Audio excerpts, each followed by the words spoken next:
Alors dans cette vidéo, je vais montrer cette caméra de la marque Anran. Anran, ça doit être la quatrième ou cinquième même caméra que je teste chez eux. Et pour dire à quel point je les apprécie, ces modèles, c'est ce que j'ai installé comme système de sécurité autour de ma maison. Et celle-ci va aller près de la porte d'entrée. Donc elle n'est pas fixée pour le moment.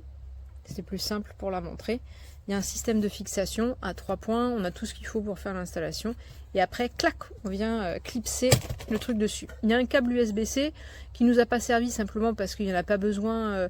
Il suffit de brancher sur n'importe quel câble USB. Au départ, il faut la charger complètement. Et ensuite, c'est le panneau solaire qui prend en charge. La particularité de ce modèle, c'est que le panneau solaire n'est pas distinct. Donc ça ne fait pas de fil avec un panneau déporté. L'inconvénient, c'est qu'évidemment, il ne faut pas être sous un truc qui est trop à couvert. Mais l'avantage quand même, c'est qu'il y a une petite pente et donc ça vient quand même chercher le soleil un peu idéalement. Ici, donc les trucs de connexion. Première connexion, il faut la faire donc à proximité de sa box. Et ensuite, il y a des petites contraintes. Première chose, ça marche en 2,4 GHz, ça marche pas en 5. Donc tous les gens qui ont un système un petit peu trop moderne, ça va pas passer. Et l'autre contrainte, c'est qu'il faut un signal Wi-Fi quand même relativement fort. Nous, on n'a pas ce souci là, près de la porte d'entrée, on est juste en dessous de la box techniquement, donc il n'y a aucun problème. Et une fois installé donc les particularités, on a plein de réglages possibles. Et moi, ce que j'aime bien, là où on va la placer, c'est qu'on va avoir en fait des notifications. Je vais pouvoir échanger avec les personnes qui sont à la porte. En général, ce sont les livreurs. Et c'est plutôt pas mal. La petite limite dans ce système, c'est la course. On peut, depuis l'application, régler énormément de paramètres, les notifications, les horaires de surveillance, et la lumière s'allume, la nuit quand ça prend une photo, etc. Enfin, il y a tout un tas de paramètres, on peut tout régler, c'est très instinctif, c'est ce que j'aime bien dans ces caméras aussi, c'est très simple. Mais par contre, la course de poursuite, donc là ça tourne, hein. Donc là ça se déplace comme ça tourne, ce qui fait que mis dans le bon angle, on couvre quand même un bon périmètre. Par contre, on le couvre avec une certaine lenteur. L'image est très correcte, très lisible, de jour comme de nuit. D'autant plus que la nuit, ça s'allume.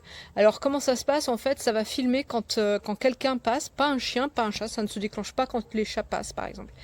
Mais moi, si je cherche mon chat, par exemple, j'ai une vidéo de moi en train de courir après mon chat. Et donc, au départ, l'image est en noir et blanc et ça filme parfaitement en noir et blanc. Puis tout d'un coup, les lumières s'allument, on a tout en couleur et clac, il y a une photo qui est prise de la personne. Sauf que il y a un petit temps de décalage de, je dirais, 2 secondes. Alors 2 secondes, ça permet de déclencher le truc, mais d'être sorti du champ. Donc moi j'ai testé plusieurs fois en faisant l'andouille devant la caméra et je prends des postures et il n'a pas le temps de les saisir. Donc il y a quand même des petits couacs en termes de surveillance, mais globalement ça fait quand même bien le boulot. Il n'y a pas de confusion entre un chien, une voiture et une personne. Il y a le truc qui repère bien les personnes et là le déclenchement est automatique. Voilà, nous les chats ils passent sans arrêt devant et il n'y a jamais eu un déclenchement avec les matous. Que dire d'autre? Donc la course est un peu lente, quand on veut suivre quelqu'un c'est un petit peu lent.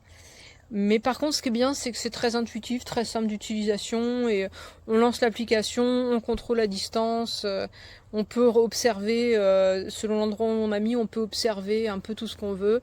Et on peut s'éloigner un peu de la maison quand même. Nous on en a une deuxième qui est installée au bout d'une terrasse, il n'y a aucun problème. Voilà, ça fonctionne très bien, la connexion est toujours très bonne, on perd jamais le signal, donc ça c'est pas mal. Et en fait une fois qu'on l'a chargé à bloc, le panneau solaire suffit très largement pour l'utilisation qu'on a.